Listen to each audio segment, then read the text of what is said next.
Nah, saya bertanya di sini, adakah definisi hukum tentang terpapar radikalisme khilafah? Ya. Nah, saya katakan tidak gampang membuktikan seseorang terpapar radikalisme khilafah sesuai dengan koridor hukum. Karena apa? Yang dipakai justru adalah koridor politik.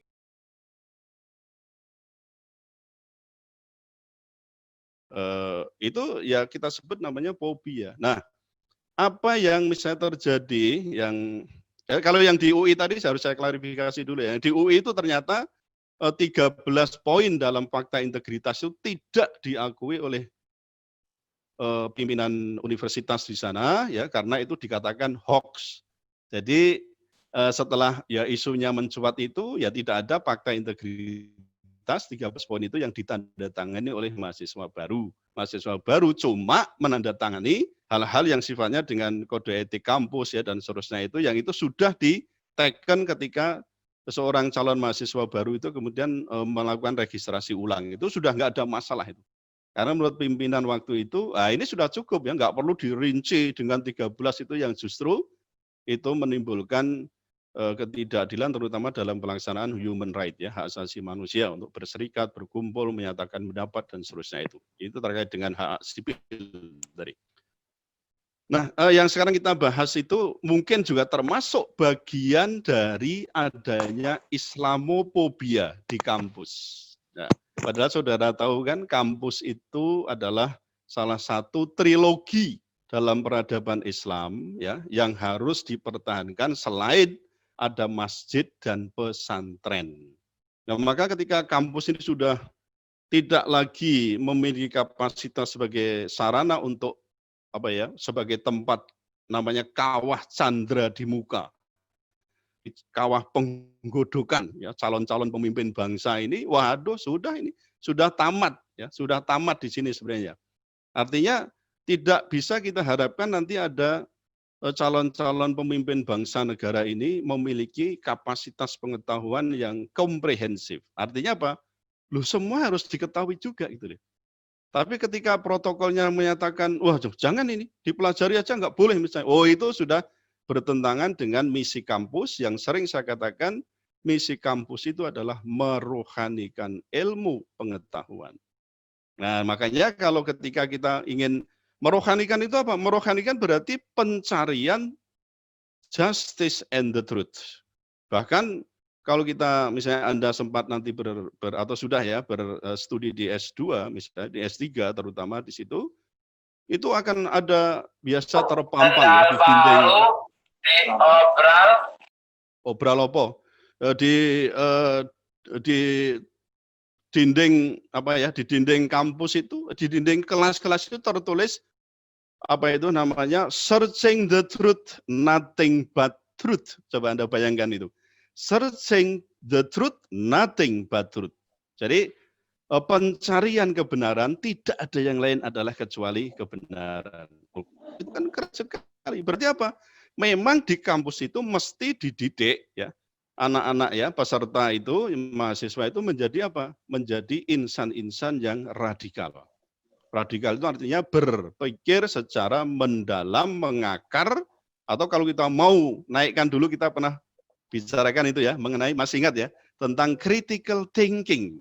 Pernah ingat ya? Itu ada materi yang pernah saya sampaikan juga melalui apa namanya kuliah online seperti ini tentang critical thinking. Ya memang harus begitu. Harus kita mencoba mendesiminasikan cara-cara berpikir yang sifatnya kritikal. Nah, kritikal itu mesti apa? Mesti jernih, independen ya, tidak memihak. Gitu loh. Ya kalau pemihakan tetap the truth and justice, oke lah itu. Tapi tidak dalam arti misalnya memihak ke penguasa, misalnya memihak kemana. Itu sudah tidak menjadikan kampus itu sebagai tempat yang tadi saya katakan merohanikan ilmu. Berarti searching the truth, nothing but truth. Nah, itu kita harus pegang dulu ya saudara sekalian. Oleh karena itu, ini saya sebagai tanya dulu, kampus itu mesti memiliki namanya otonomi kampus. Ya, ada otonomi perguruan tinggi lah sebutnya itu. Otonomi perguruan tinggi. Apa itu otonom untuk apa? Tidak dipengaruhi dari kanan dan kiri. Termasuk apa? Termasuk pemerintah nggak boleh campur tangan dalam arti kebijakan-kebijakan itu ya maksud saya itu terlalu mendowngrade ya atau mungkin mendegradasi persoalan keilmuannya itu, nggak boleh. Kalau kebijakan-kebijakan yang sifatnya umum, ya itu ya oke lah, itu silahkan saja, tapi tidak boleh intervensi sampai misalnya menentukan tadi ada fakta integritas, ada ini yang tidak boleh, ini yang tidak boleh, misalnya mempelajari komunisme nggak boleh, mempelajari khilafah nggak boleh, mempelajari kapitalisme nggak boleh, mempelajari Islam misalnya, ada sebagian yang nggak boleh, itu nggak bisa begitu, karena ini kawah candra di muka, berarti semua ilmu pun boleh dipelajari. Untuk apa?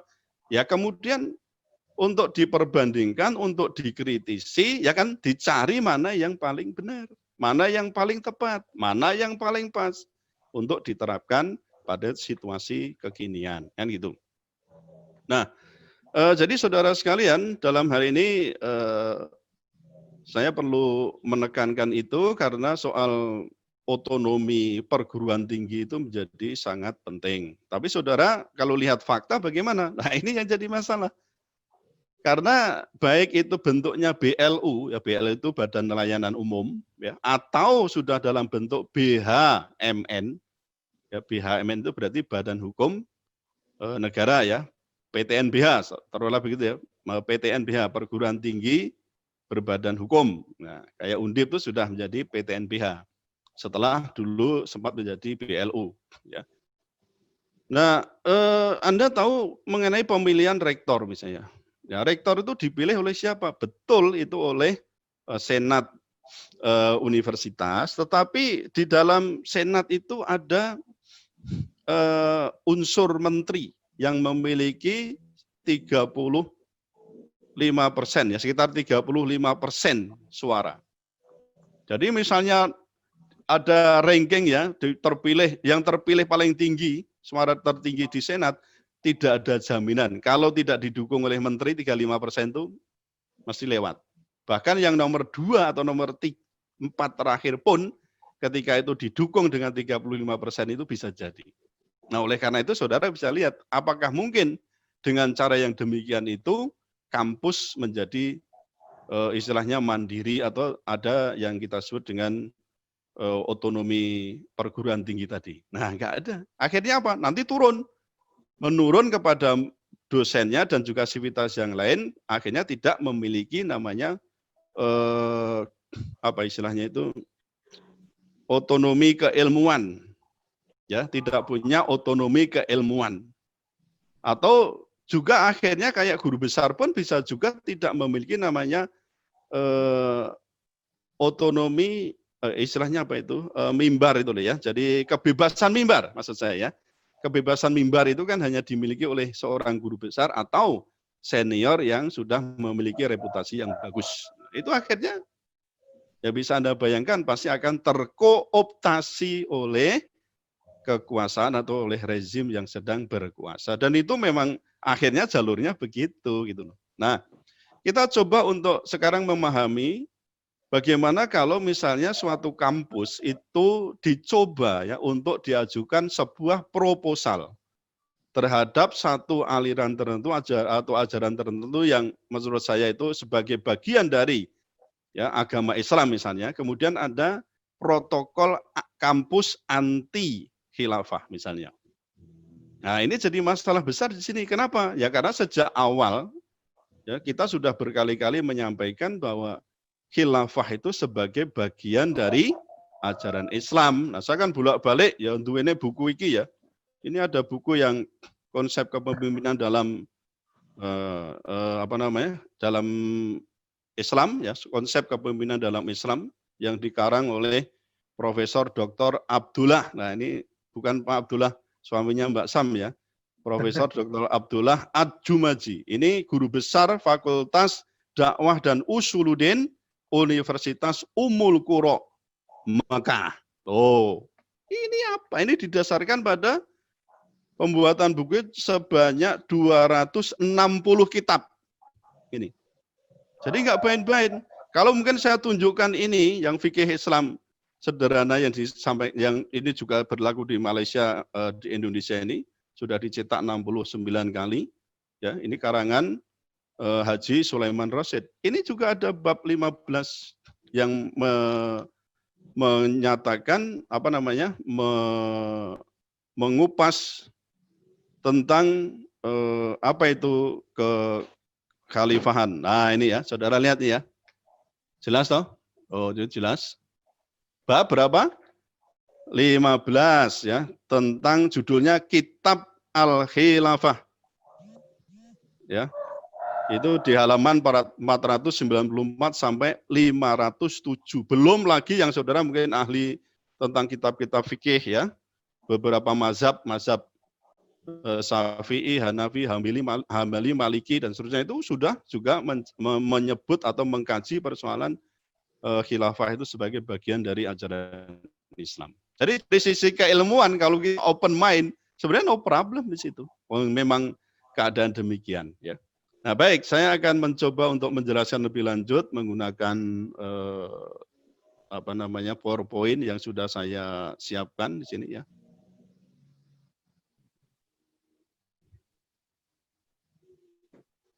Ya, semoga bisa dilihat. Mas Indro, bisa dilihat ya? Sudah tampil, Prof. Siap. Oh ya.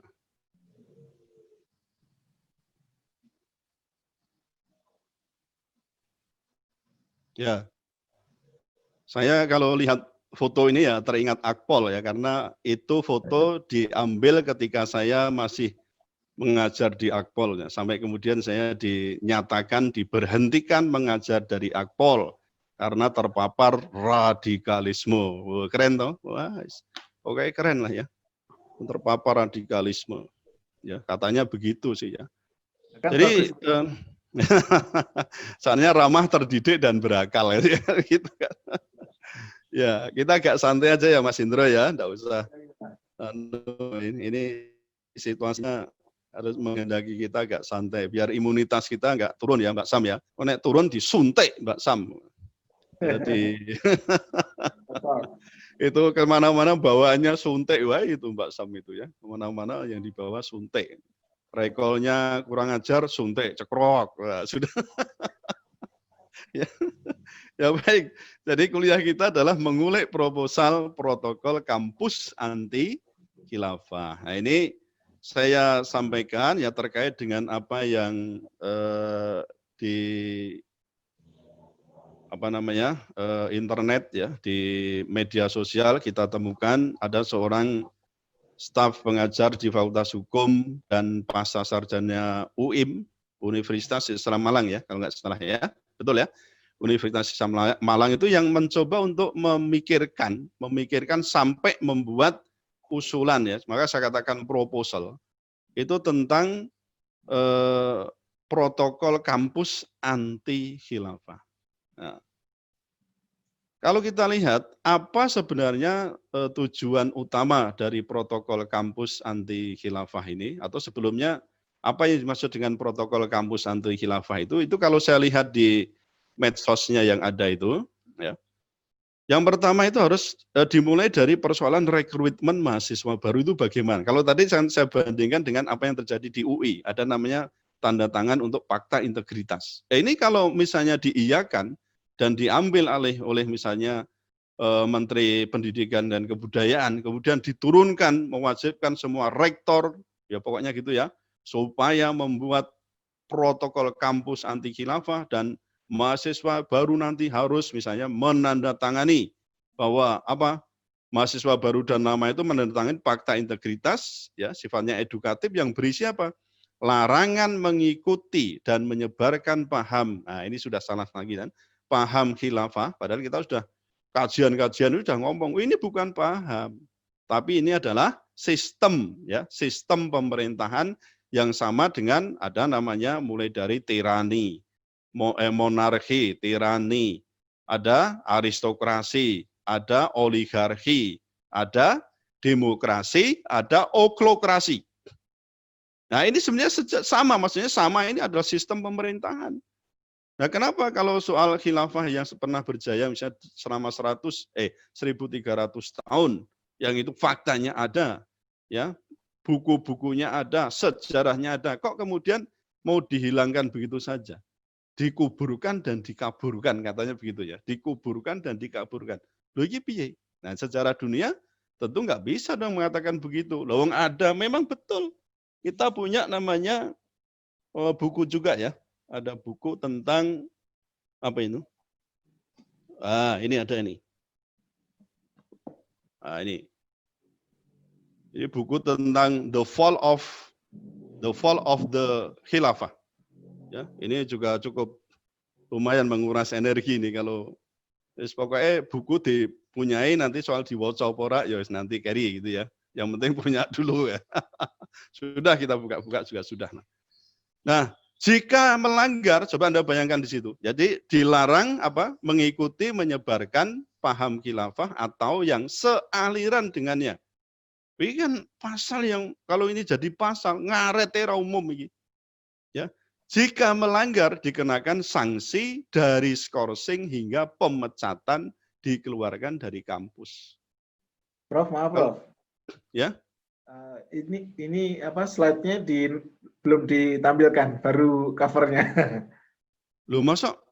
Slide-nya mungkin perlu di next ya. Jadi mungkin dipindah kursornya atau bagaimana? Sudah kok. Sudah ya? Ini nggak cumpul nih. Ini muncul enggak nih? Hanya muncul di ini, halaman pertama saja, belum di halaman yang dipresentasikan. Ya padahal di sini sudah you are screen sharing. Sudah itu? Ini sudah sampai halaman berapa, Bro? Halaman 1, 2? Ini halaman itu kan pengantar tadi ya. Ini kan Ya. pengantar. Ini halaman pertama muncul toh? Ya. Ini halaman kedua muncul nggak? Belum. Tuh. Mas Belum. Rostam, itu Tadi. kenapa kok bisa begitu itu? Mungkin perlu enable editing. Hah? Enable editingnya diklik, nanti tampil halaman yang sedang dipresentasikan. Enable dulu. Di enable editing. Mana Di atas, nggak Prof. ada? Yang di atas, Prof. Di atas, Paling Prof. atas. Tengah-tengah. Atas tengah. Garis kuning atasnya kan kelihatan itu, Prof. Tidak ada itu pilihannya? Di toolbar, Prof. Toolbar warna kuning, Prof. Toolbar warna kuning. Toolbar warna kuning. Ya, Waduh. tengah-tengah, Prof. Di bawah view, Prof. Sebentar. Sudah, Bro. Yang mana? Itu Sudah, terus Prof. kursor ke atas tuh, Prof. Tapi ini udah tampil nih. Ya ini tapi kan kecil gitu loh. Saya tak menghidupkan kipas angin saya.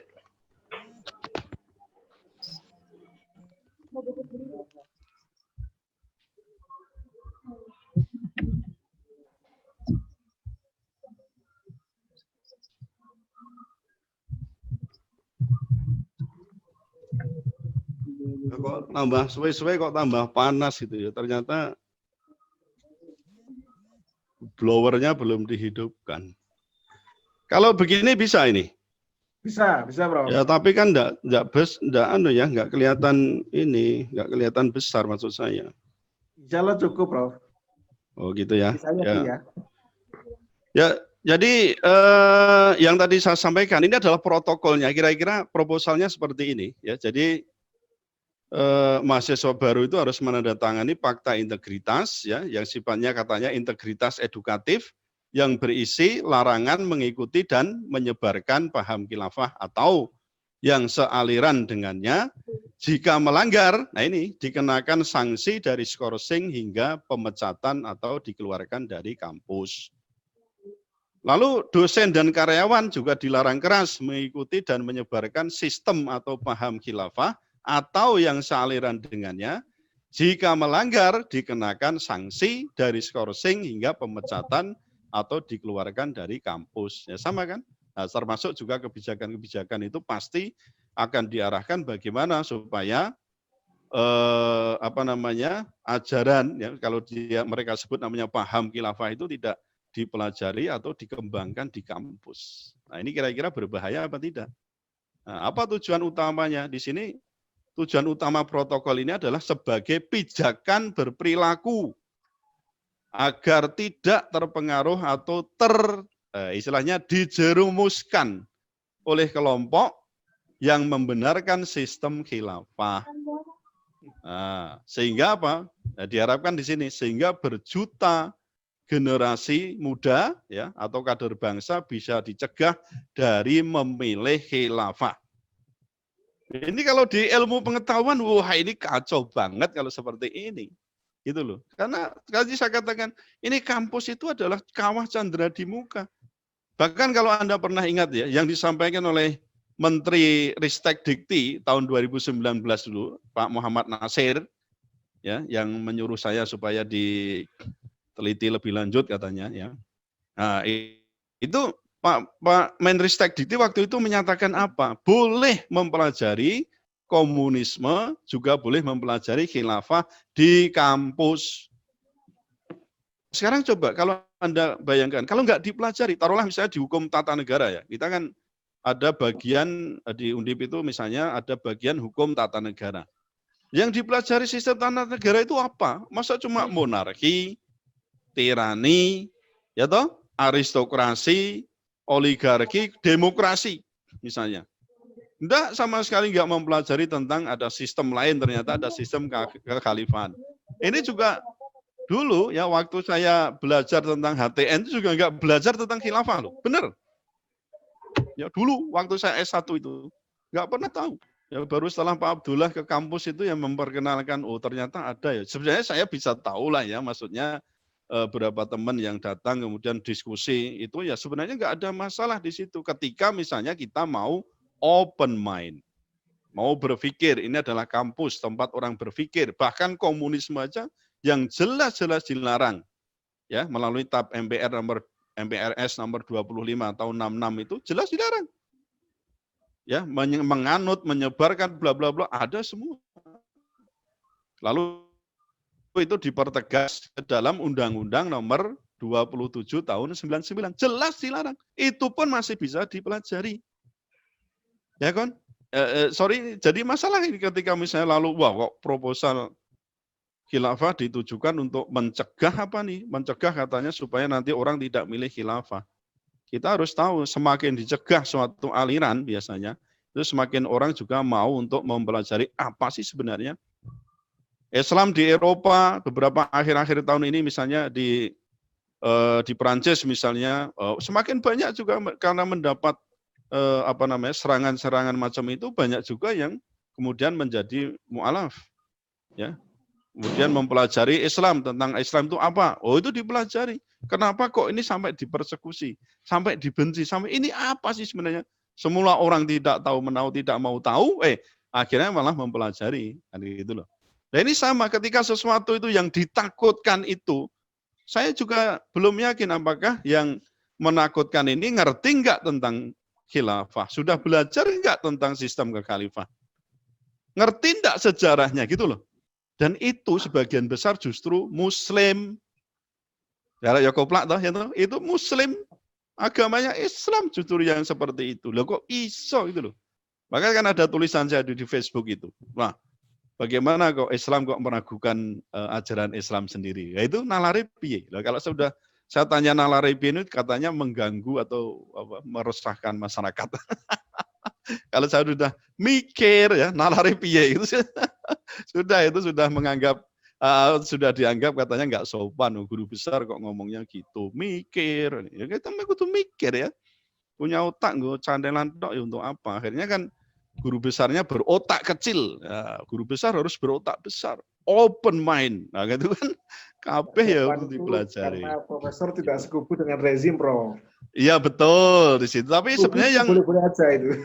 Yang sekufu dengan rezim itu mestinya juga open mind gitu. Supaya ini ya tidak gampang untuk mempersekusi dan apalagi nanti ini kalau disetujui, waduh bukan main. Ini sebuah penghinaan tersendiri terhadap kampus mestinya. Mestinya kampus merasa terhina kalau ada protokol khususnya tentang yang anti tentang ini gitu ya. Karena memang kenyataannya persoalan khilafah itu tadi sudah saya sebutkan, ya sudah kasih contoh-contohnya, itu adalah bagian dari ajaran Islam itu sendiri. Nah, Jadi protokol ini juga muncul karena saudara lihat di sini ya, karena masifnya organisasi tertentu yang mengajak masyarakat untuk menerima sistem khilafah. Organisasi tertentu itu apa? Ya sebut wae. Dulu kan ada FPI juga, lalu ada apa HTI ya kan, ada. Terus dulu kayak NU, kemudian juga ada apa lagi ya? P3 itu ya sebenarnya ingin mengusung namanya bagaimana menjalankan syariat Islam secara kafah. Itu loh ya. Sebenarnya ada. Ya. Ya kan wajar kalau ya kan wajar tuh kalau umat Islam menghendaki dijalankannya syariat Islam itu secara kafah, ya wajar orang Islam kok. Yang Hindu mau menyuarakan untuk menjalankan adanya syariat Hindu secara kafah, ya monggo. Itu hak masing-masing. Tapi ketika lalu mengajak begini, ya mendakwahkannya macam-macam lalu mendapat persekusi, itu yang sebenarnya tidak fair. Dan itu sebenarnya yang mereka yang intoleran. Ya, mereka tidak toleran terhadap apa? Terhadap perbedaan. Katanya kita disuruh toleran terhadap perbedaan bahkan yang salah. Nah, makanya disebut dengan tolerance. Itu kan memberikan ruang ya kepada orang lain, kita menghormati, menghargai meskipun lawan yang kita hadapi itu salah. Apalagi kok cuma berbeda, salah pun kita ada namanya tolerance. Tapi toleran tentu ada pembatasan-pembatasan. Anda silakan belajar itu ilmu fisika, namanya batas toleransi itu bagaimana. Yang kedua, bahwa kesepakatan bangsa menempatkan Pancasila sebagai ideologi. Undang-Undang Dasar 45 sebagai landasan asasi bermasyarakat dan berbangsa telah menutup ideologi dan sistem tata negara yang lain. Nah, kalau kita ngomong ini kok kenapa membuka sistem liberal kapitalisme misalnya? Loh kan aneh tuh. Ya toh? Loh, aneh itu maksud saya. Kita malah gandrung dengan ideologi liberal kapitalisme loh. Bahkan kita pernah juga masuk namanya sosialisme komunis. Loh, terus piye iki? Ya, saya sebagai pengajar Pancasila sebenarnya kadang-kadang ya mikir lagi sebenarnya Pancasila itu meh diwarnai apa toh? Maka saya beberapa kali ngomong Pancasila itu kok kayaknya seperti tabula rasa. Ya, jadi kertas putih ya, bukan tanpa identitas, putih itu ada identitas, tetapi warnanya, pewarnaannya, coretan torehannya itu ternyata ditentukan oleh siapa yang sedang berkuasa ketika itu. Betul kan? Nah, dulu kita di awal kemerdekaan setelah merdeka menyatakan Pancasila sebagai dasar negara, Undang-Undang Dasar 45 sebagai konstitusi kita, lah kok kita juga belok ke apa? Bukan, yang awal kan liberal kapitalisme. Dengan parlementer itu kan liberal kapitalisme itu. Nah, baru tahun 60-an, ya 59, 60, mau sampai 65, kita terjebak lagi ke sosial komunisme. Loh, itu berarti warnanya apa? Jadi kadang-kadang kita itu nggak konsisten bahwa pokoknya Pancasila. Yuk kita harus konsisten kalau gitu. Tolak itu liberal kapitalisme. Apalagi demokrasi itu sebenarnya kan liberal kapitalisme. Maksudnya kita berani menolak demokrasi barat maksud saya. Yang waktu itu juga ketika kita mau merdeka, pembahasan tentang dasar negara itu kita mengecam, Insinyur Soekarno mengecam, tidak setuju dengan liberal kapitalisme barat. Sampai dulu kan ada itu, Inggris kita linggis, Amerika kita setrika. Itu tahun 60-an, ya kan? Loh, itu muncul loh. Lah kok saiki pada gegeran, ayo pokoknya demokrasi, ayo. Lah ternyata ada buku yang dibaca oleh Tuan Gubernur itu ya, Tuan Gubernur Indonesia itu, Tuan Gubernur Jakarta ya, DKI Jakarta yang dibaca saja sudah membuat orang itu, atau cuma begini. Lah aku ini wes bolak-balik kan sudah berkali-kali ini ya ngomong tentang buku ini dari tahun 2019 loh, coba bayangin. Tapi kok ya ora viral gitu loh. Ya, saya sudah ini nunjukkan gini bolak-balik di beberapa webinar dari tahun 2019 itu sudah maksud sebelumnya ya di beberapa pertemuan itu, bahkan di ILC pernah saya singgung tentang how democracies die. Bolak-balik ngomong gitu ya ora viral. Tapi begitu Pak Anies ya, wah, gini saja ya, sambil sarungan, wah, geger sa Indonesia. Ya, kenapa? Ya karena ada indikator dan parameter tentang munculnya otoritarianisme ya di rezim yang sekarang ini kan ada indikator ya, itu memang lalu dibuktikan. Buktinya apa? Oh, ada indikator 1, indikator 2, indikator 3, 4. Saya pernah itu membuktikan. Ya, ya kita masih bertanya apakah betul karakter-karakter seperti ini itu lalu menunjukkan bahwa sistem pemerintahan kita adalah otoritarian misalnya. Termasuk ini misalnya pelarangan terhadap tema-tema tertentu. Ya, itu termasuk salah satu untuk mengurangi kebebasan sipil itu. Pelarangan pembicaraan terhadap tema-tema tertentu. Nah, tema khilafah ini termasuk tema ini adalah tema yang kalau dilarang itu berarti betul ya menunjukkan bahwa kita ini adalah masuk di indikator terutama dengan parameter ya kebebasan sipil itu yang diberangus atau dikurangi di situ. Sebenarnya otoritarianisme itu sudah ada tanda-tandanya di situ ya. Saudara sekalian bisa begitu. Nah, ini tadi sudah saya singgung. Nah, jadi tadi saya sampaikan sebenarnya ada keanehan di situ ketika misalnya kampus dengan karakter yang demikian kok lalu dilarang-larang untuk sampai membuat atau mengajukan proposal kampus, protokol kampus anti khilafah itu piye nalare. Nah, tadi sudah saya singgung ini, padahal kita kan punya tugas utama di kampus itu adalah untuk merohanikan ilmu. Ya. Bahkan di Uniol ini ya, meskipun saudara-saudara juga tahu ini adalah ya upaya kita untuk terus menyuarakan kebenaran dan kita tidak lelah. Ini adalah kelompok yang tidak lelah untuk menyuarakan kebenaran dan keadilan. Nah, kan begitu tuh? Oh, mungkin yang tadi Anda maksud ini ya, yang enable to editing itu ya? Iya, betul. Sudah clear. Oh, ya, ya. Nah, sekarang bisa? Lancar, Prof. Ya, sip. Oh, ya. Ya, jadi mestinya kita jadi kampus itu menjadi kawah candra di muka ketika ada protokol demikian, sulit kita untuk menjadikan kampus sebagai wahana atau sebagai kawah candra di muka untuk merohanikan ilmu itu. Nah, menurut saya memang protokol ini menyimpang dari hakikat religious nation state. Ya, kalau kita bicara tentang prinsip ini ada di pasal 29 ayat 1, di mana dinyatakan bahwa negara berdasar atas ketuhanan yang Maha Esa. Itu menunjukkan apa? Bahwa negara ini bukan berdasar pada sekularisme. Kan begitu. Apa ketuhanan yang Maha Esa itu apa? Ya tentu kita kembali kemana? Misalnya di alinea ketiga, pembukaan Undang-Undang Dasar 45 itu disebutkan atas berkat rahmat Allah. Sebenarnya kalau kita mau ngonekkan itu ke sana gitu loh ya. Berarti apa? Ketuhanan yang Maha Esa, ya yang Maha Esa, bukan yang Maha Poli, kan itu kan. Bukan poligami ya Mbak Sam ya. Maksudnya ya ini bukan poli, bukan yang banyak, bukan yang plural, ya wahid. Maka dikatakan sebenarnya negara kita itu negara tauhid. Ada yang menyatakan begitu, berani karena apa? Dasarnya ini kok. Lalu kalau ada orang yang mencoba untuk mengintrusikan bagaimana agama harus berperan juga dalam sistem pemerintahan, dikatakan katanya, lo kok menggunakan politik identitas, ini kan demokrasi. Demokrasimu macam ini kok. Bahwa negara itu berdasarkan Tuhan yang Maha Esa, ya berarti apa? Religious nation state. Berarti agama tidak bisa dipisahkan dari kenegaraan, dari sistem jalannya pemerintahan negara. Taruhlah misalnya kemarin yang bicara tentang masih RUU ya, namanya RUU Minol ya, minuman beralkohol misalnya, atau miras. Mestinya lebih enak miras ya, bukan minol ya. Minuman keras atau minuman beralkohol gitu ya.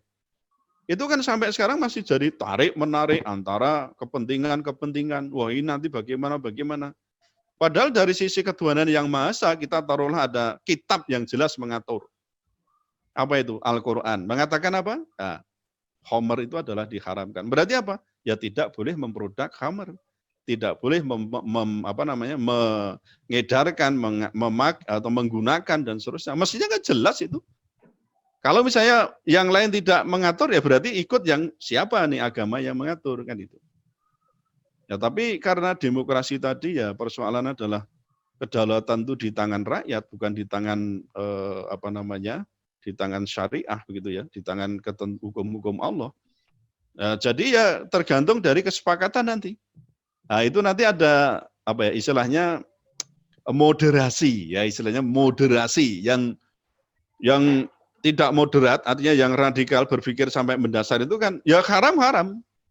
Nah, akhirnya nanti saya yakin ada konten-konten pasal yang mencoba membuka ruang, ya, tidak dilarang kalau dalam hal apa-apa itu pasti ada. Namanya ada escape klausul.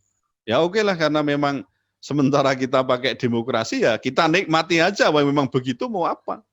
Kita mau protes sampai jengking-jengking sampai misalnya istilahnya itu demonstrasi berjilid-jilid, wah itu no, tidak akan bisa, karena memang kendali utama pada orang-orang di DPR itu sana, terutama yang memang tidak memahami atau setidaknya di situ memang ada konflik of interest ya, konflik kepentingan yang ada di sana. Sehingga nanti goalnya nanti kita lihat saja pasti ya, pelarangan itu ada di mana dan yang tidak di mana, sementara kita dasarnya harusnya dilarang kan gitu.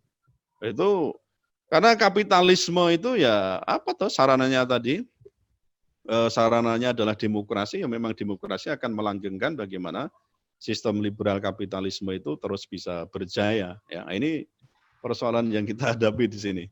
Nah, seluruh ajaran Islam tidak boleh dipersekusi termasuk khilafah. Itu prinsip yang saya pegang itu ya. Jadi perguruan tinggi apalagi Islam seharusnya tidak fobia terhadap materi fikih siasah.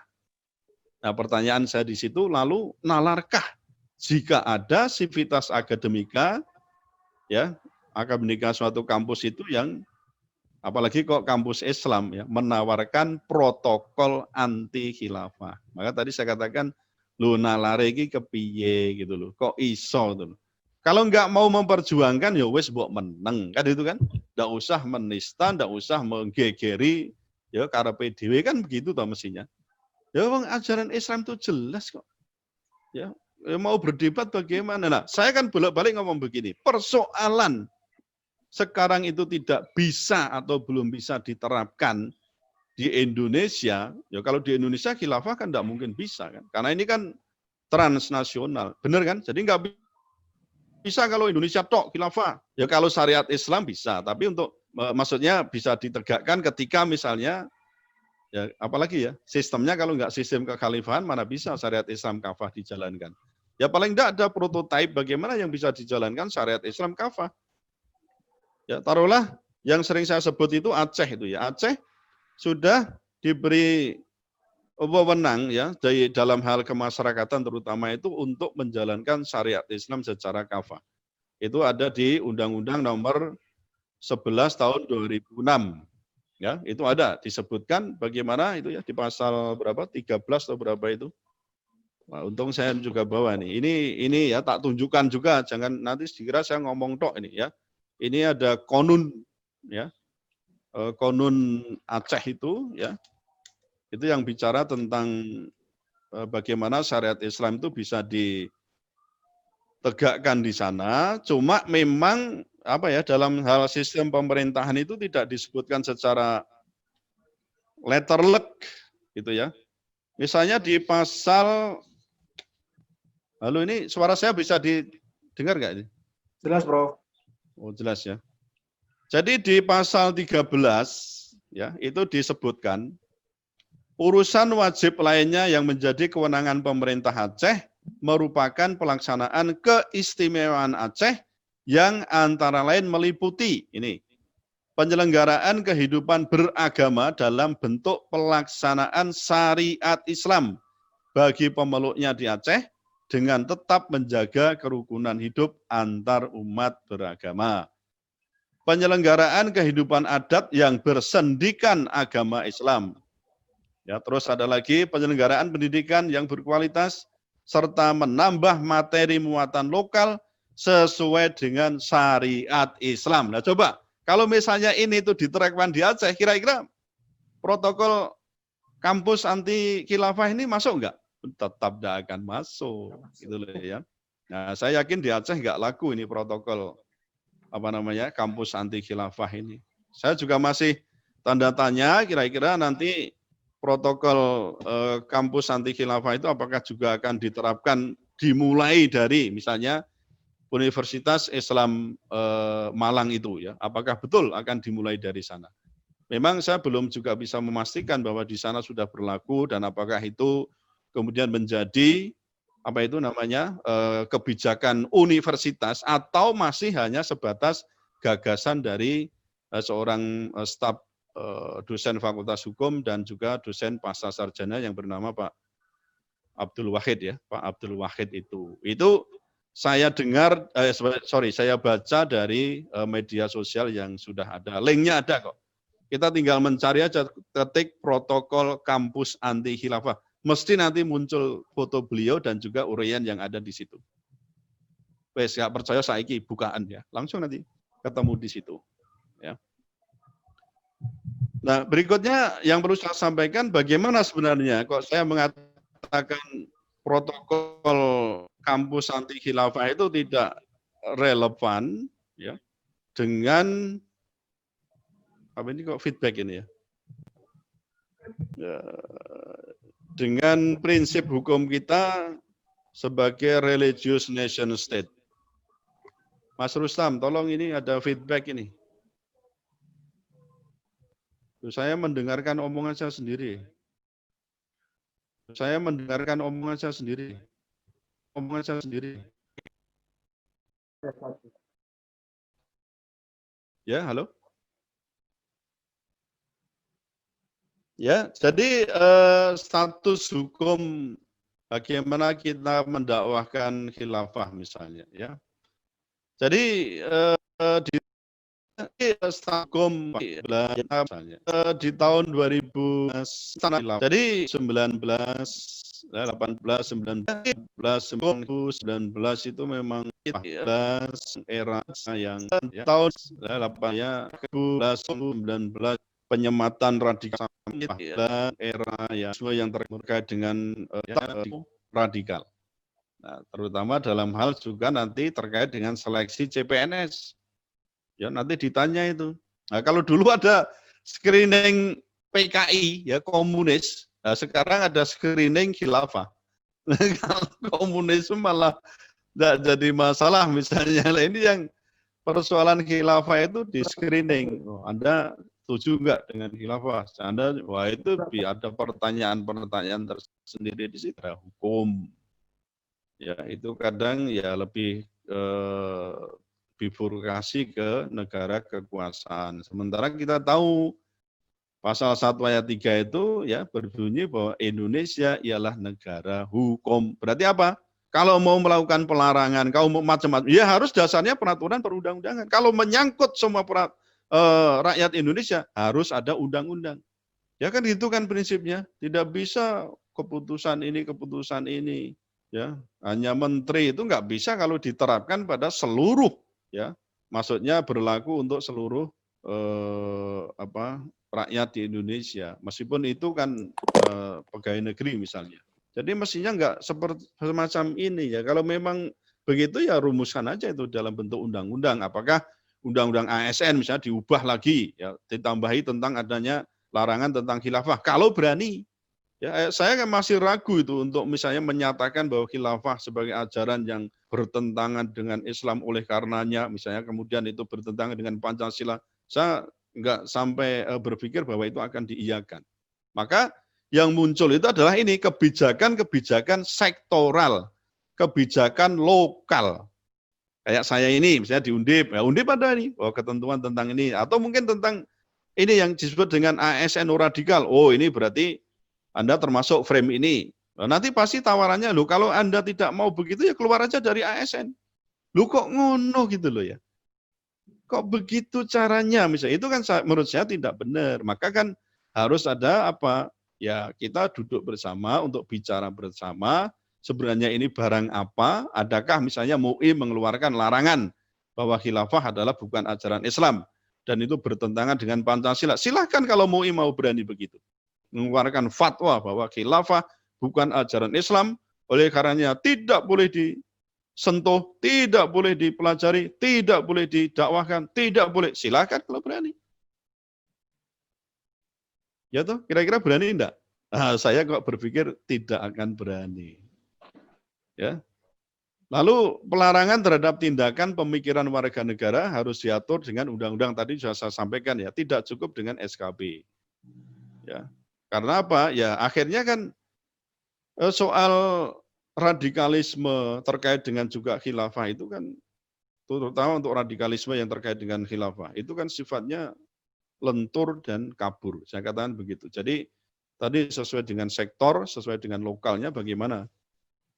Nah, saya bertanya di sini, adakah definisi hukum tentang terpapar radikalisme khilafah? Ya. Nah, saya katakan tidak gampang membuktikan seseorang terpapar radikalisme khilafah sesuai dengan koridor hukum. Karena apa? Yang dipakai justru adalah koridor politik. Ya, pokoknya asal tidak setuju dengan kebijakan pemerintah, asal mengamalkan agama secara taat. Orang dulu Menteri Agama pernah menyinggung persoalan good looking gitu ya. Wah itu kan good looking, langsung dikatakan, wah ini bisa ini jadi bibit untuk jadi orang-orang yang radikal. Radikalisme khilafah terpapar dengan itu. Wah, itu sebenarnya ya menyakitkan ya, tuduhan-tuduhan semacam itu menurut saya menyakitkan. Nah, kemudian persoalan sebenarnya ideologi apa yang sebenarnya itu dilarang untuk dianut, dikembangkan, ya, disebarkan, ya, sebarluaskan di Indonesia itu apa? Kita kembali kepada undang-undang, ya, ini sebagai salah satu manifestasi hukum, yaitu di Undang-Undang Ormas itu pasal 59 dan juga TAP MPRS nomor 25 tadi sudah saya singgung, yang dilarang adalah ateisme, komunisme, marxisme, leninisme. Lalu kalau ada disebut paham lain yang akan mengubah Pancasila bla bla bla, nah apakah misalnya khilafah itu sebuah paham? Itu bukan paham. Khilafah adalah sistem pemerintahan yang basic ideologinya adalah Islam, kan gitu. Kembali tadi saya tekankan, soal nanti ya, atau soal sekarang tidak bisa diterapkan, belum bisa diterapkan, itu kan persoalan lain. Ya, saya sudah ngomong itu. Yang penting apa? Tidak ada penggunaan kekerasan dan pemaksaan. Itu mestinya kita bebas dari hukum, gitu loh. Ini kadang yang tadi saya katakan, loh kita itu negara demokrasi, tapi ternyata, ternyata yang disebut katanya freedom of speech, ya, kebebasan berbicara, berpendapat, berkebebasan untuk berkumpul, menyatakan pendapat dan seterusnya. Ini kadang-kadang cuma abang-abang lambe, ya, gitu ya, saya katakan abang-abang lambe, lip service. Yang tadi kalau kita ngomong soal how demokrasi die itu ternyata sudah dibuktikan kebenarannya dalam kehidupan berpemerintahan dan juga bermasyarakat berbangsa. Ya, jadi sebaiknya di sini perincian dan paham lain yang dianggap bertentangan itu mestinya dituangkan lagi dalam PP ya sebagai pelaksanaan Undang-Undang Ormas atau dalam KUHP, jelas itu loh ya. Berani enggak langsung menyentumkan di situ tentang khilafah adalah ajaran yang dilarang di Indonesia atau misalnya begitu. Nah, itu tentu harus dirumuskan. Rumuskan apa? Ya ketika dirumuskan oleh wakil-wakil kita yang berada di DPR, kemudian di mayoritas menyetujui, ya wis kuwi nasibmu gitu loh ya. Nasib kita, tapi secara hakiki kan jelas itu, khilafah adalah bagian dari ajaran Islam. Sistem yang diajarkan dalam fikih siasah, jelas ada. Meskipun dilarang oleh negara atau mungkin dalam hal ini DPR menyetujui untuk kemudian dilarang, nah, saya kira tidak akan menyurutkan umat Islam untuk mempelajari. Gitu. Nah makanya kan saya katakan, sebenarnya kalau misalnya tujuan kita itu khilafah tegak ya untuk sekarang, ya itu mungkin ya terlalu berlebihan. Meskipun ramalan dari NIC itu ya di tahun 2004 ya bulan Desember itu menyatakan bahwa ada ramalan NIC ya National Intelligence Council itu ya di tahun 2020 ini diramalkan yang disebut dengan rising kembali kembalinya atau munculnya kembali tentang kekhalifahan yang dulu runtuh pada tahun atau bulan Maret tahun 1924 itu. Jadi ada muncul kembali, itu diramalkan tahun 2020. Lah iki wis meh entek iki ya, tahunnya wis meh entek. Sudah hampir habis ini, sudah Desember, kita ini tanggal 8. Tapi ya nyatanya ramalan NIC kayaknya meleset itu ya. Nah, kapan itu? Ya kita enggak tahu. Makanya kalau kita berkutat pada soal tujuan mesti, ya itu saya kira juga perlu kita koreksi, karena yang justru terpenting itu adalah bagaimana sikap kita ya, atau di dalam proses ini Anda sedang berada di posisi mana. Nek ora gelem memperjuangkan meneng gitu. Tidak usah memusuhi, tidak usah apalagi mempersekusi, harus macam-macam. Karena apa? Lawang dipersekusi kok ajaran Tuhan. Ajaran Allah sendiri, Rasul mengajarkan begitu. Ya percuma, ya kan? Karena janji Allah melalui Rasul juga akan dinyatakan akan tegak Anda berjuang atau tidak. Lalu ada yang juga berkata, loh kan katanya menurut hadis itu pasti akan tegak Anda berjuang atau tidak. Loh kan tidak ada urusan. Kalau begitu tidak usah berjuang, nanti nyampe kok. Itu sempat ditanyakan waktu saya memberikan ya kayak apa ya, kuliah gitulah di Pondok Bondowoso itu apa? Al-Islah ya. Al-Islah. Ini Kiai Toha, Yusuf Toha sedang maksudnya mengalami ini ya, apa namanya, terpapar COVID juga, sedang di karantina sendiri ya, karantina itu. Beliau sedang di karantina. Semoga beliau segera sembuh pulih ya. Di sana ditanyakan, loh Prof, kalau khilafah itu suatu saat akan tegak sendiri, kok kenapa kita ribet-ribet untuk memperjuangkan toh Prof? Nanti kan tegak sendiri, datang sendiri itu Prof. Terus saya ambil apa ya istilahnya itu ya persamaan itu, istilahnya analogi ya, analog. Mas, Anda sudah berkeluarga belum? Sudah Prof. Terus Anda punya istri, pernah mengandung, pernah diperiksakan ke dokter, pernah dokter kandungan, ya ahli Prof. Dokter kandungan pernah memberitahu enggak kalau jabang bayi yang dikandung oleh istri Anda itu akan lahir di bulan sekian, tanggal sekian. Mbak Sam, itu apa namanya itu ya, memprediksi itu. Itu kan ada kan ya, dokter itu memprediksikan nanti lahirnya bulan sekian, tanggal sekian. HPL. Hah? Ya, HPL, hari perkiraan lahir. Oh, kalau saya dihukum namanya hak pengelolaan itu, nah HPL itu. Ya, hari perkiraan lahir. Jelas itu loh. Ya kan? Tanggal sekian, bulan sekian, mungkin malah jamnya ketok itu ya. Diperkirakan jam sekian. Lalu saya tanya, lah ketika Anda sudah tahu itu akan lahir tanggal sekian, bulan sekian itu, Anda diam atau tidak?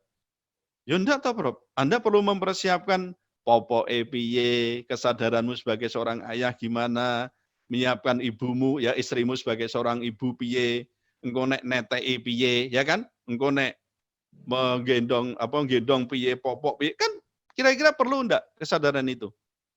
Ya perlu, itu jawaban saya. Ya, jadi meskipun kita tahu nanti sudah ya, Rasulullah sudah mengatakan akan tegak, lah tegaknya kapan orang ngerti tahunnya malahan. Ya kok kita malah diem gitu loh ya. Nah, soal tegaknya kapan dan seterusnya, itu kan juga persoalan lain gitu loh. Tapi yang penting bagi saya di sini adalah persoalan posisi ya umat Islam sebagai umat Islam itu bagaimana? Tidak boleh memusuhi ajaran Islam apapun. Ya nek belum bisa haji ya masa dipaksakan untuk haji misalnya ya. Belum bisa, ada kemampuannya harus. Kalau belum bisa menegakkan syariat Islam secara kafah, ya isamu di mana gitu loh ya. Terus Anda jangan kemudian memusuhi cara-cara menegakkan Islam secara kafah. Enggak usah dimusuhi. Kalau Anda memusuhi berarti Anda berada di barisan namanya pecundang itu. Bukan di barisan pejuang gitu. Sekali lagi saya katakan, ini kan persoalan bagaimana kita memanai sebuah ilmu pengetahuan yang sebenarnya itu bisa kita teropong dari berbagai sisi. tidak usah memiliki Islamofobia tadi. Wes ora melu berjuang tapi malah meden-medeni tok, yo isine begitu. Malah bukan medeni tok, malah melarang melakukan persekusi. Lho kuwi nalare ning endi gitu loh ya. Ya, jadi itu yang perlu saya tambahkan di situ. Nah, kemudian juga muncul di sini ya karena ketidakpastian tentang aliran mana, ya, terutama persoalan bukan aliran ya, ini mengenai sistem pemerintahan tentang khilafah itu tidak disebut, sehingga menjadi bola liar di sini. Udah ya secara lokus, secara sektoral, kemudian dikembangkan image yang seolah-olah khilafah itu bertentangan dengan Pancasila, anti toleransi, macam-macam dikembangkan sampai semacam itu. Nah itu juga kita harus hati-hati. Ya karena apa? Boleh jadi kita tidak mau mempelajarinya dengan baik. Ya, ini persoalan yang harus kita pahami. Boleh jadi tidak ada kita mempelajarinya dengan baik. Buku sudah ada, kitab-kitab ada. Nah, terus yang kurang apa gitu loh ya? Yang kurang ya karena di otak kita sudah ada ban, sudah ada apa istilahnya obstacle. Ya ada hambatan ketika kita tidak mau open mind. Gitu loh. Persoalan ini penting nih saudara sekalian. Persoalan open mind itu penting sekali di dunia kampus. Ya, bahkan tadi saya katakan lawang komunisme aja boleh dipelajari kok, soal ajaran Islam malah wah ada ban ya, ada hambatan, ada obstacle, bahkan dibikin proposal kampus anti khilafah. Kuwi nalare piye ya, saya katakan di situ. Loh kok malah bisa gitu loh. Adil apa enggak itu? Ini dari sisi keadilan keilmuan enggak bisa kita terima. Nah, tadi sudah saya singgung di sini, apakah betul ajaran apakah betul sistem pemerintahan khilafah itu sebagai ajaran yang bertentangan dengan Pancasila misalnya. Loh ini kita perlu mengkaji dengan baik pertentangannya di mana, letak ketidakbenarnya di mana, ya kita harus berani untuk mempelajari keduanya. Pancasila kita pelajari dengan baik, sistem pemerintah kalau Islam kita pelajari juga dengan baik. Ya, Pancasila misalnya lahir sistem pemerintahannya yang kita ketahui sekarang ini adalah sistem pemerintahan yang mestinya itu di sila keempat itu berbunyi kerakyatan yang dipimpin oleh hikmat kebijaksanaan dalam permusyawaratan perwakilan. Itu kan sila yang keempat berbunyi begitu. Itu sistem pemerintahan kita kerakyatan gitu loh. Tentu harus juga dikaitkan dengan sila-sila yang lain. Nah, kita nggak mengenal juga demokrasi gitu loh. Nggak ada itu kata demokrasi semula loh ya, sebelum ada amandemen terhadap Undang-Undang Dasar 45 ya. Itu kata demokrasi tidak pernah disebut ya di dalam Undang-Undang Dasar 45 maupun Pancasila, nggak ada. Yang kita kenal adalah kerakyatan yang dipimpin. Dipimpin apa? Dipimpin oleh hikmah. Hikmah itu apa? Hikmah itu adalah tuntunan Allah. Begitu loh, tuntunan Tuhan, tuntunan Allah. Kebijaksanaan apa? Kebijaksanaan itu adalah pertimbangan menyeluruh yang dimiliki oleh penggunaan cipta rasa karsa manusia. Ya, dipimpinnya itu gitu loh. Jadi bukan kalau demokrasi yang memimpin siapa? Kan itu kan. Ini persoalan besar di sini. Maka waktu itu tadi saya sudah singgung sebenarnya demokrasi ala barat itu juga ditentang oleh Insinyur Soekarno gitu loh. Terus kita pakai apa ini? Nah, lihat itu batang tubuh Undang-Undang Dasar 45. Bagaimana cara kita memerintah? Mulai dari bagaimana ya melakukan membentuk Majelis Permusyawaratan Rakyat, ada di dalamnya ada DPR. Bagaimana memilih presiden? Wah, ada semua kok. Kan itu kan dulu presiden dipilih siapa? Oleh majelis. Itu yang menurut saya sesuai dengan karakter Islam. Cukup dengan majelis, tidak usah langsung. Ya, pemilihan langsung itu berarti apa? Mengadopsi sebenarnya ya, mengadopsi sistem liberal kapitalisme. Semua orang itu kan dianggap sama nilainya. Profesor satu dengan dengan orang gila saja bisa disamakan itu. Satu suara orang gila juga satu suara. One man, one vote. Apakah itu adil? Nah, misalnya, ya tadi wong menteri aja punya 35% suara kok, ya kan? Nah, menteri itu dalam pemilihan kampus, pemilihan rektor di kampus punya berapa? 35% suara. Berarti apa? Beda enggak? Beda. Nah, mestinya kalau mau jujur semacam itu ya, guru besar punya 1 juta suara kan itu kan. Nanti kalau punya 1 juta suara, wah geger itu banyak yang nyari saya itu. Mas, Pak, saya minta ya, ini ya, wah macam-macam itu nanti ya. Money politik lagi, ya memang begitulah ya. Sebenarnya kalau kita mau jujur tuh kembali ke Undang-Undang Dasar 45 yang lama ya mestinya gitu, kembali ke situ. Nah, lalu saya katakan benarkah ajaran khilafah dilarang disebarkan karena bertentangan dengan Pancasila? Nah, saya katakan di sini untuk menentukan suatu ajaran itu terlarang atau tidak itu diperlukan pengujian oleh siapa? Ya, satu oleh kelembagaan agama. Kalau di sini siapa? Ada MUI. Loh, nanti nek MUI, kita udah nggak ngomong itu lah, pokoknya yang di sana pasti juga ada hasil-hasil pemusyawaratan dan seterusnya. Kalau sudah nggak didasarkan pada kredo bagaimana Allah mengatur, ya repot. Kalau sudah kepentingan manusia, bisa saja nanti dikatakan berdasarkan fatwa MUI nomor sekian, maka khilafah itu dilarang untuk disebarkan, didakwakan. Bisa nggak terjadi begitu? Sangat mungkin terjadi. Ya, itu sangat mungkin terjadi. Yang kedua, tidak ada putusan pengadilan atau ketentuan hukum yang secara tegas menyebutkan untuk itu, artinya untuk pelarangan itu. Sampai sekarang belum ada. Jadi kalau Anda misalnya, loh itu kan ada itu, putusan mulai dari keputusan ya, mulai dari keputusan Menteri Kehakiman ya, dan HAM ya, Menteri Hukum dan HAM maksud saya ya, itu di tahun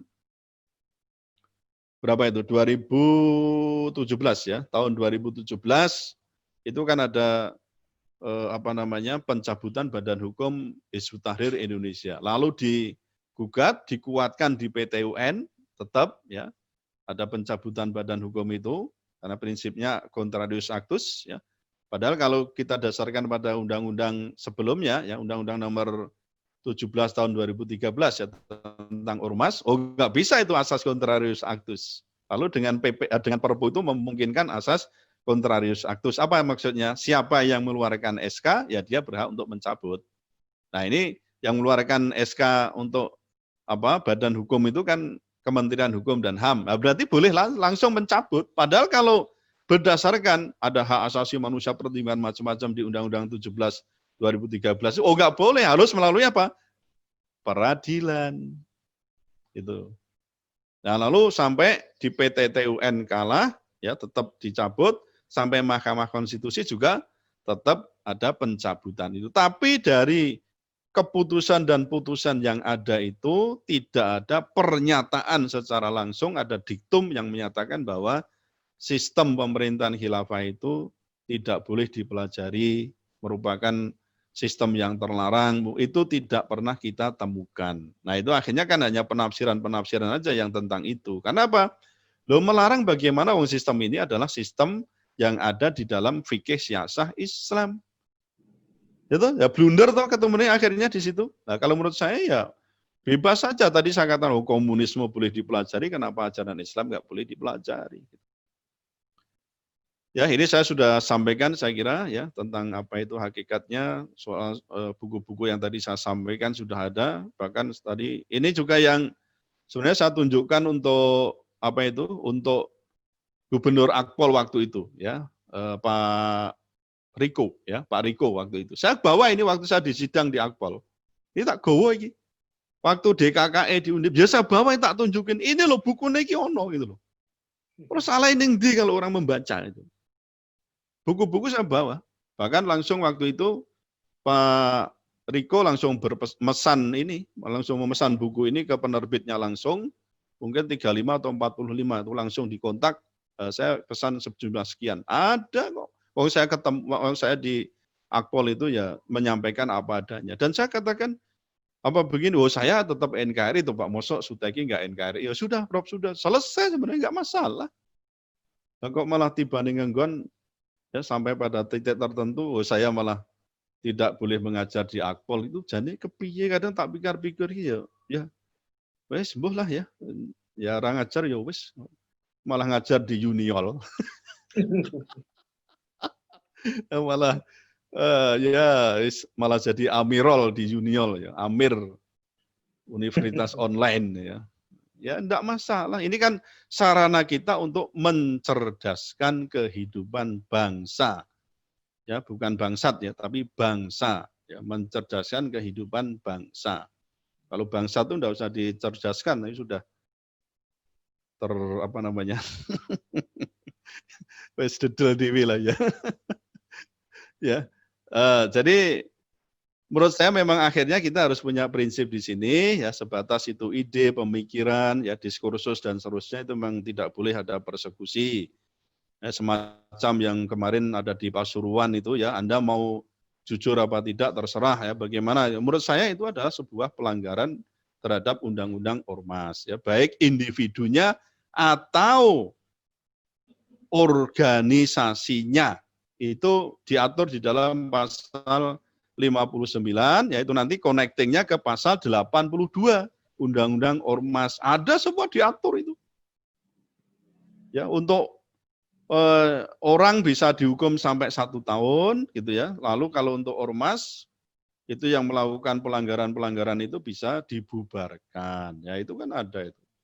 Ya. Tapi itu tadilah ya, sekarang tinggal siapa yang melaporkan, dilaporkan pun ya kadang mungkin nggak digubris gitu ya, terus lalu atau mungkin tidak ada yang berani melaporkan ya dan seterusnya lah. Itu sudah kita saksikan betapa ada titik-titik diskriminasi yang kita rasakan itu ya, yang kita rasakan. Ini termasuk yang tadi saya katakan mestinya tidak boleh ya dilakukan terhadap dilakukan persekusi terhadap pendakwah khilafah, itu nggak boleh. Ya, karena itu ajaran Islam ya. Maka selama tadi tidak menggunakan kekerasan dan pemaksaan itu tidak boleh dilakukan pelarangan atau apapun. Nah, tapi kita temukan kan waktu di Pasuruan itu ya, penggerudukan kiai oleh organisasi masyarakat tertentu di situ ya. Di Pasuruan ya beberapa waktu itu kita bisa katakan itu adalah persekusi. Ada tindakan kekerasan, ada tindakan permusuhan. Nah, begitu ya, ya sudah jalan. Makanya tadi saya katakan mestinya itu bisa digebuk dengan undang-undang tentang ormas maupun KUHP ya, di pasal 156A. Ini sudah beberapa kita singgung lah ini ya. Apa yang termasuk dengan penistaan terhadap agama dan itu memenuhi unsur-unsur pasal 156 Kitab Undang-Undang Hukum Pidana. Tapi sampai sekarang ya nggak ada ya tindakan terhadap itu. Ini sanksinya ya. Sanksi administrasi untuk karena melakukan penistaan, ya, permusuhan, ya, terus ya, termasuk membatasi melakukan membatasi gerak, melakukan kekerasan verbal dan seterusnya itu hukumannya di sini. Sanksi administratifnya pencabutan badan hukum atau SKT ormas. Ya, sekaligus bisa dilakukan pembubaran ormas oleh Menkumham. Nah, nggak perlu peradilan. Dia ini ada indikasi bla bla bla, cabut. Ya, seperti Badan Hukum HTI kalau mau gugat lewat PT-UN sono kan itu kan. Sampai sak kayange ya, sampai ke kasasi. Silakan. Monggo kan itu kan. Nah, akhirnya kan begitu, sistem hukumnya menghendaki begitu. Ya, sanksi pidana juga bisa diterapkan di situ. Anggota atau pengurus dapat dijatuhi pidana penjara mulai dari 6 bulan hingga 1 tahun atau seumur hidup atau minimal 5 tahun dan maksimal 20 tahun kalau itu ada ya di pasal 59A dan B itu disebutkan apa yang misalnya sampai kok 5 tahun sampai seumur hidup itu apa? Misalnya itu tadi ya. 59 nanti Anda bisa cek ya. 59 ayat kalau yang 6 bulan sampai 1 tahun itu pasal 59 ayat C dan D. Apa itu? Melakukan tindakan kekerasan, mengganggu ketentraman dan ketertiban umum, atau merusak fasilitas umum dan fasilitas sosial. Dan atau ini, melakukan kegiatan yang menjadi tugas dan wewenang penegak hukum sesuai dengan ketentuan peraturan perundang-undangan. Nah itu bisa dihukum antara 6 bulan sampai 1 tahun. Kalau dihukum seumur hidup sampai minimal 5 tahun itu ketika atau maksimal 20 tahun ketika misalnya apa ini? Ya, itu yang 59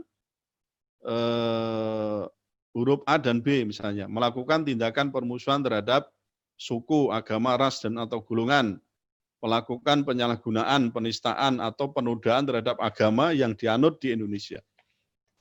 Itu bisa dihukum selama itu. Nah, sebagai penutup, saudara sekalian, menurut pendapat saya, ya, saya sampaikan di sini mengharamkan khilafah dan memusuhi orang-orang yang mempelajari dan mendakwahkannya itu, apalagi kok ini hendak menyusun ya proposal tentang protokol kampus anti khilafah itu menurut saya tidak benar, tidak fair dan justru itu adalah ahistori. Ya karena sudah kita bolak-balik mengatakan karena dalam sejarah selama 1300 tahun umat Islam dalam kepemimpinan sistem kekhalifahan. Ada bukunya, ada tadi sudah saya singgung sampai The Fall of the Khilafah ini sudah jelas ya. Sudah disebutkan di sini bagaimana sejarah membuktikan eksistensi tentang dunia yang dipimpin oleh sistem kekhalifahan.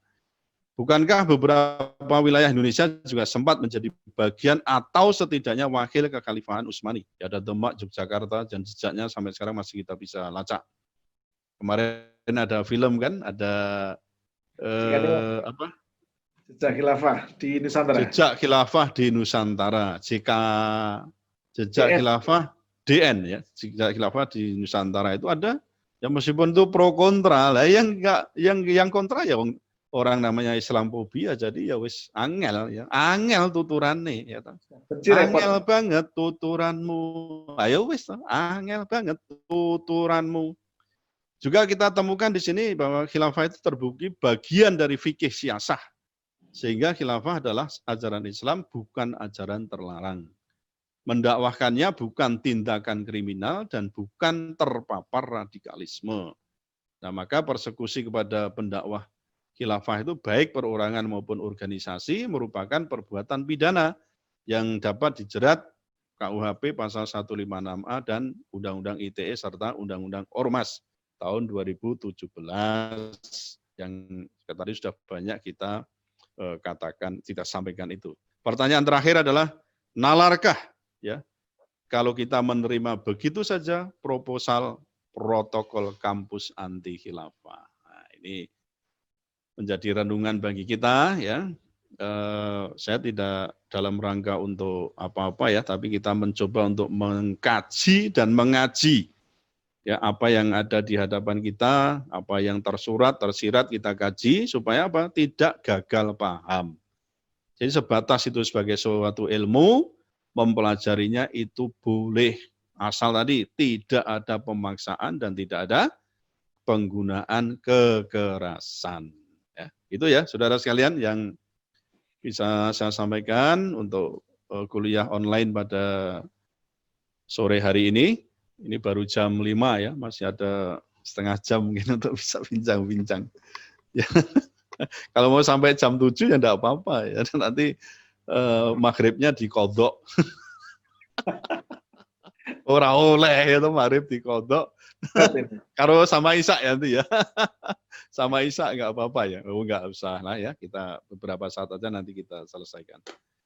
Demikian Mas Hendro, silahkan dilanjut untuk tanya jawab kalau ada.